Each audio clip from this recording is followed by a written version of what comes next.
Freedom's the answer. What's the question? You're listening to Ernest Hancock.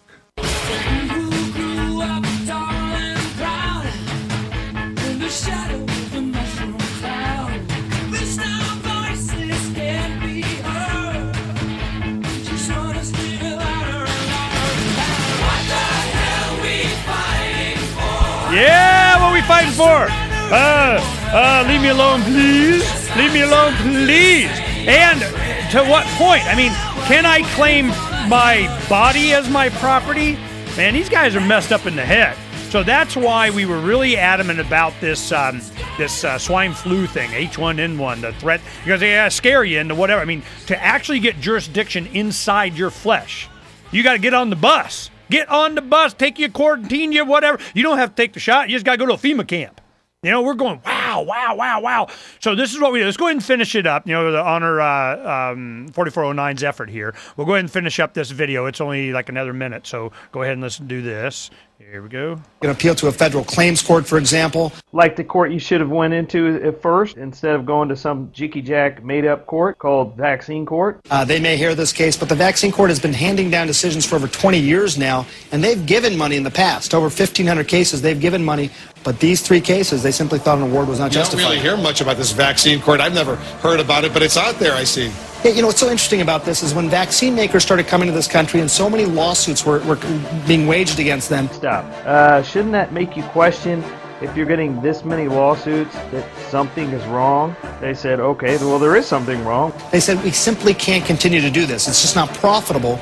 No shit. It's just not profitable because we're killing people and we're doing a lot of bad stuff. So this ain't working. We'll just set up our own make-believe court. So what they said is we'll set up a special court. We'll take 75 cents, an excise tax, if you will, off every vaccine, put it into this fund, and make it available if they think that there are some damages that should be awarded. So it's a cost of doing business. So they found a way to get around the system.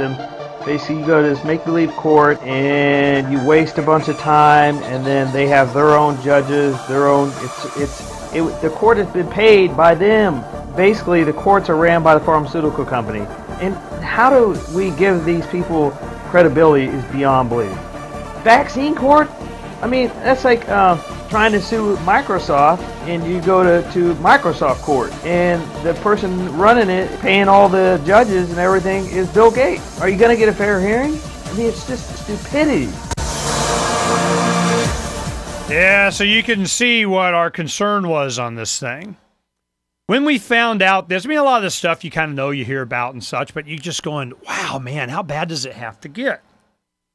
Well, what we did is we go, all right, you know, how can we play? We could see that they were going to start forcing people to take. In fact, they were doing what they called first responders. Nurses in New York were being forced. Here they were saying we had a lot of revolutionaries that worked in the healthcare industry saying you're going to have to maintain your job, you're going to have to take these shots. Got to lead the way. So we came up with a plan. What we did is said, all right, we're going to advocate for people to just not be part of this. We're gonna put up signs and so on. We're going to go ahead and support the concept, the idea that we will protect the first responders. Because we knew that if we didn't protect the firemen and the policemen and so on from them being able to opt out, you know, they weren't going to protect our ability to opt out. So this is what we did. We had a big sign campaign. We did a lot of videos and so on. We put signs all over the valley here and in Tucson and around the state. And we made, I don't know, a lot of them, hundreds of them. You know, we just, mass produced these signs. And because we can, and we put them out and it said, support first responders that say no to mandatory shots. And we had this big skull and crossbones, and the crossbones, were syringes, okay, dripping blood and so on. So it was graphic, and it got a lot of media coverage. And the point that we were making is that I went to the Phoenix Police Union and I go, look, I guarantee you're going to have one person. Go to the Firemen's Union. I guarantee you're going to have one person in your union that's going to say, I don't want to do this. Are you going to protect them? Are you going to help them? And if you're not, we will. Are you going to share with them that we want to help them? We got attorneys. We're ready to go. Are you going to deny them that information? Just wondering. So we made a big media deal out of this thing, and it's what happened is when they started shipping the H1N1 vaccines to a lot of small communities and so on, the fire departments of small communities like Gilbert and Chandler and these kind, they just started shipping them back. They just go, hey, we're not doing it. Whatever you're going to do, bring it on, bring it on, bring it on.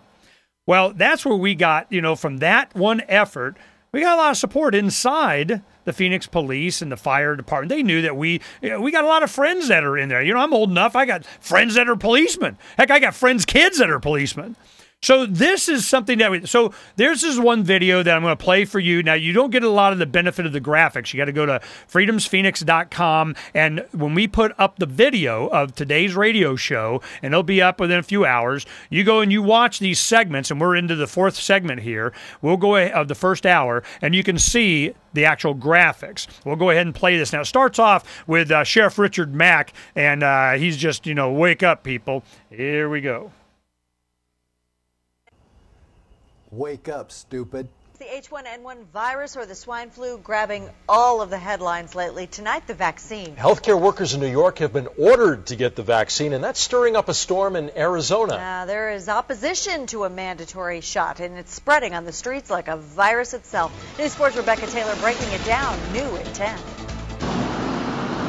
A skull and syringe. These homemade signs popping up in Tucson are aimed at supporting first responders who don't want to take the H1N1 vaccine. Ernest Hancock runs the libertarian website Freedom's Phoenix, which launched the campaign, saying, quote, I claim what's in my skin. I will not allow a bureaucrat to force anything to go into my skin without my permission. Well, I don't want anybody to be frightened by the signs. Adamant the vaccine is safe, Patty Woodcock with the Pima County Health Department says, unlike New York, she doesn't foresee required shots here. But as far as mandating it, no, I don't see that happening. We are encouraging everyone to get their seasonal vaccine and the H1N1 vaccine when it becomes available. News 4 also contacted local fire departments. Neither Tucson or Northwest will require first responders to get the swine flu vaccine, although so far 36 Northwest firefighters have come forward voluntarily requesting it. The shipment is expected to arrive late next week, and although regular flu shots are not required either, 80% of Northwest first responders have been voluntarily vaccinated. Tucsonans have mixed reactions. Do you think it should be a requirement here in Arizona? Yes, definitely.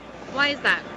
Because the people who care for sick people and who are around sick people all the time need to be immunized against the swine flu so they don't give it to other people. No. That's Big Brother telling you what to do with your life. Until Freedom's Phoenix gets it in writing that first responders in Arizona won't be mandated to get the shot, Hancock says these signs will continue to go up around town. Some are already up. You'll find more scattered around town in the coming days. Homemade signs like this one, part of a campaign against mandatory flu shots. The sign campaign is to demonstrate support for these first responders that do not want to take this vaccine. Ernest Hancock runs the libertarian website Freedom's Phoenix. He launched the sign campaign in response to mandatory flu shots for state healthcare workers in New York and concern over it happening in Arizona. I don't even get into whether I would even personally take the vaccine or not. It's not even the point. That they would coerce an American into taking this vaccine, that's where I have a problem. Spokespersons for both Phoenix Police and Fire said first responders in their respective departments would not have to take the swine flu vaccine if they don't want to. I don't like it. But people like Rayfield Wright think they should. You come in contact with it and you have it and you don't know you have it. By not taking the shot, then you will be putting the public at risk. Freedom's Phoenix wants written assurances first responders won't be required to get flu shots. And we're going to resist any effort to make an individual American take an elixir and put it into their body against their will. Until they get an assurance, Hancock says hundreds of these signs will go up in Phoenix and Tucson. Now, you start to get the drift. We made a big issue out of this, just doing what we do. We can make sure we want to inject rhetoric into the public discourse, try and stop us. And we're creative with it and so on. But what was the point of this? Can you claim your body as your property without being forced? Wasn't the guy, and this was the rhetoric we did a lot. There was a couple of television stations that we melded together in that video. But I tell you this, a lot of them, especially Hispanic television. You know, we've had it translated into voiceover, and the main issue was this.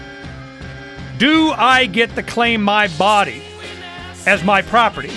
And if they're not there, because the government is there to what? To protect my right, to protect my property and my person. And if they're not doing that, if they're the one that's violating it, what the hell are they there for?